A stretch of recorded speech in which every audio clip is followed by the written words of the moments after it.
Hello, welcome everyone. Rilus Dana here, going live. Let me press all the buttons here.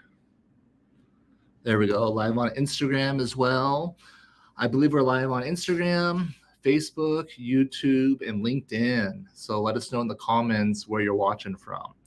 So as you saw in the description, I've just returned from the Estate Planning Symposium in Silicon Valley, the Kasner Estate Planning Symposium.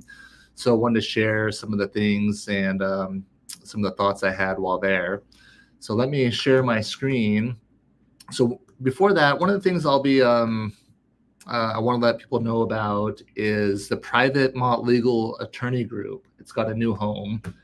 We're moving that to Go High Level. So currently it's in Facebook as a private group, but I think it's going to be a better home on Go High Level. So there should be a link to that group in the description. It's kind of a long gobbledygook link, just getting it started. Maybe I can figure out an easier link later. But if you're an attorney and you're in that Facebook group, you can go join the new home there. So I want to share, some of the insights and things that I've learned. Now, you gotta love these titles to the lectures: 3 historical events in 2024, a total solar eclipse, the Summer Olympics in Paris, and recent developments in trust and estate law. I think it was actually mostly the last one. So I'm not going to go through all of this, obviously. I just wanted to touch on a few things that I found interesting. So talk about this, banks. So there's a case with Chase Bank where there was a restricted account. So meaning that the court, I'll just go through my highlights. So there's a blocked account, and basically Chase Bank gave money out and they were not supposed to.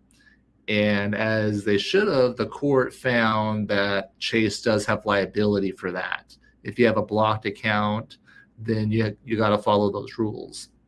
Now, the result of this case is it's harder to get blocked accounts.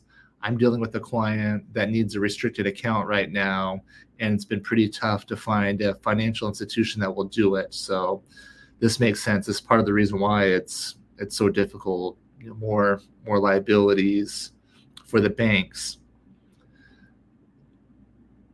Okay, the other thing I want to talk about is stepchildren.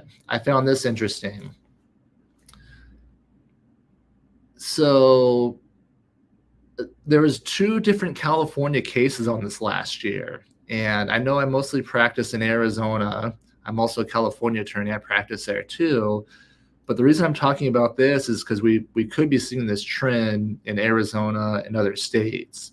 But basically what happens is there was a child that was not actually legally adopted to or born to that person, but the court found that they held them out as their child, and therefore they were able to inherit as a child. So that's something to be careful of. Today we see a lot of blended families, so it's pretty common. There can be what you consider to be a child. Maybe if you married someone and they had kids and you held them out to be your children, they could legally inherit from you. So it's just really important to do your own estate planning, make it clear what your wishes are and what you want, so that way it can't be misinterpreted. Okay, so that's it for the California cases. That's all I wanted to talk about.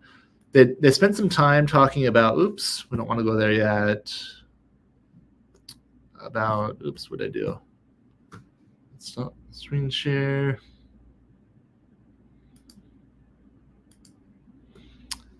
Okay, before I get into that, I am going to talk about this a little bit later, how to do an AI legal assistant.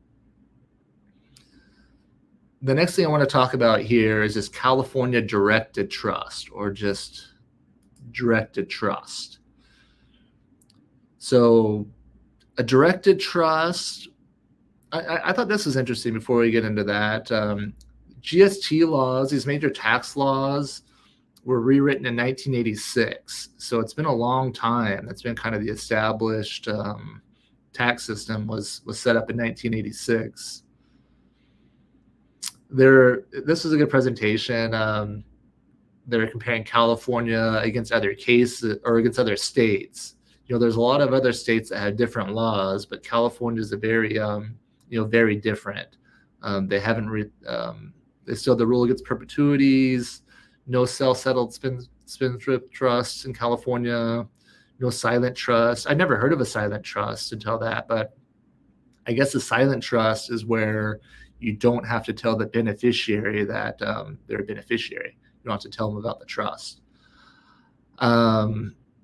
So California finally got a law about directed trust. Now, what is a directed trust? It's where the fiduciary powers and duties are split between trustees and other fiduciaries. So there could be like a trust director who has a power of direction by which they can direct the trustee to act, and other things. So you can do these things, but there's a lot of problems with them. There's a lot of potential problems is how I took it. So only in very limited circumstances where you might want to do this, but there's a lot of things that are being litigated about these. So even though you can do it, maybe not the best idea for you. Federal tax update. So part of the reason why I went to this conference is I wanted to get an idea of what is going on with the federal taxes, if they have any insights of where things may be going. This Samuel Donaldson, he's pretty funny for attorneys. He's got good attorney humor, very smart, obviously, and very quick-witted. Throws in some jokes too. So these are the tax rates, income tax rates. So gift tax exclusion, you see it's, for a long time it was $10,000.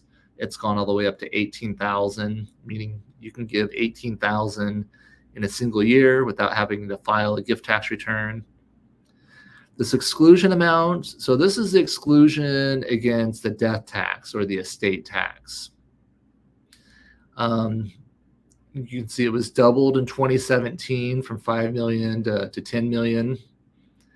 And it is scheduled to sunset after 2025. The common consensus there, kind of the thought is people think that it's going to go back down to 7.5 million. It'll shake out there.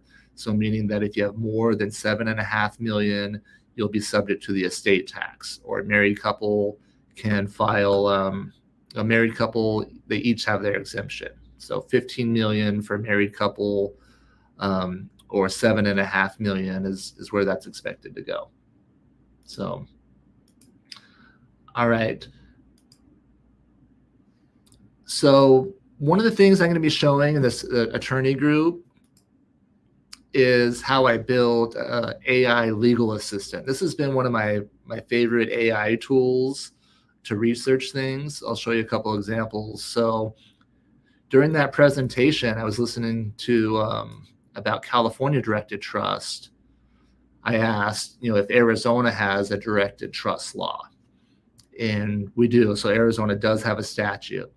Now, part of the way I built this bot is I gave it instructions to cite its sources.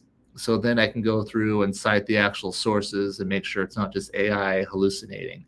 So if you're interested in creating a legal assistant like this, I'm going to give you everything. I'm going to show you how I did it in the Mott Legal course.